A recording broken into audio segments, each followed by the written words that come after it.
On a calm and warm afternoon, the country mouse bustled about in his simple burrow, gathering some acorns and roots for his supper. As he prepared his modest meal, a knock came from the entrance of his nest. Opening it, he found his cousin, the city mouse, standing there with a mischievous grin on his face. The country mouse, delighted to see his cousin, invited him in with open paws. Come in, come in. Make yourself at home, he exclaimed, quickly gathering the best of his food, grains, nuts, and fresh herbs, and offering them to the city mouse.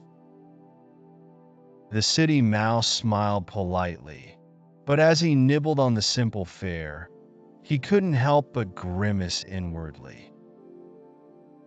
"It's nice," he said, trying not to hurt his cousin's feelings. But deep down, he was already thinking about how to invite his cousin to the luxurious feasts of the city. That evening, as they sat by the fire, the city mouse began to tell grand stories of his life. In the city, we have huge tables filled with cakes, cheeses, and sweets you wouldn't believe. And the streets sparkle with lights, he said.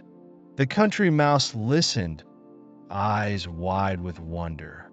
After sharing his exciting tales, the city mouse leaned in and asked, "Would you like to visit the city with me?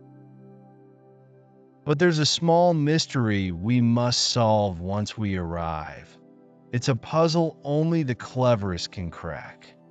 Intrigued and excited, the country mouse immediately agreed.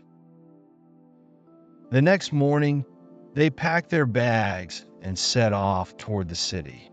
The country mouse took one last look at his peaceful home, wondering what the puzzle might be and what awaited him in the city. They traveled through forests, across fields, and over rivers, with the city mouse keeping the puzzle a secret. As they walked, he told more about the city's wonders. After a long journey, they finally arrived at the bustling city.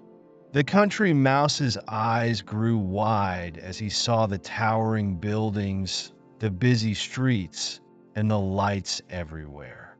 It was overwhelming and thrilling all at once.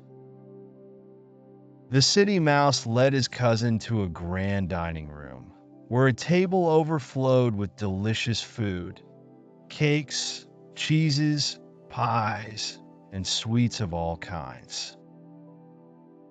The country mouse's mouth watered at the sight. "Go on, enjoy," the city mouse urged. As the country mouse was about to dive into the food, the city mouse handed him a small piece of parchment. On it was written a cryptic riddle: "I move without feet and roar without a voice. What am I?